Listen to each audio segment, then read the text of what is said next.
Welcome to the Speckled Van podcast. We are your hosts, Aiden, Max, and Carter, where today we will be reviewing The Blanched Soldier, a short Sherlock Holmes story written by Sir Arthur Conan Doyle.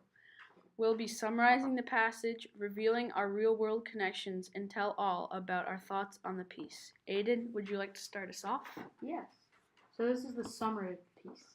In The Blanched Soldier, a soldier, James M. Dodd, is in search of his lost comrade and turns to Sherlock for assistance. Dodd's friend's parents say consistently that he is on a world voyage, but that doesn't seem to be the case. When Dodd goes to ask the parents further, he ends up staying the night and spots a man in the window, undeniably his friend.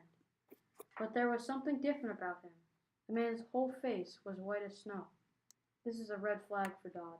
There must be someone not telling the truth, and there's much more to it. Towards the end, Sherlock accompanies Dodd to the parents' house to discover that Dodd's friend was living on the estate in seclusion and was suffering from leprosy. Now, Carter, I understand that you have some thoughts about the piece. Yes. So, the story overall it wasn't bad, but it started out pretty slow, and at times it was hard to follow. I was surprised that Sherlock went with Dodd to another town just to help him find his friend.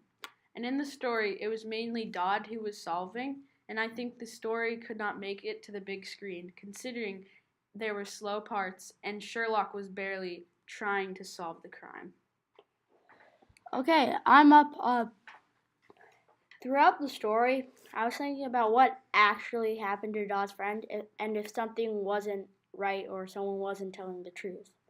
One inference that I made was Dodd's friend must have had something wrong with him, and he could not naturally act this way. If I was the author, one thing I would change is some of the slow parts and hard to follow parts of the story. Also, I would have Sherlock doing more and being more involved in the case. This would make the story much better and more exciting. Yeah, I definitely agree with that. Thank you for listening to our podcast. We'll come out next week with a new one. Adios!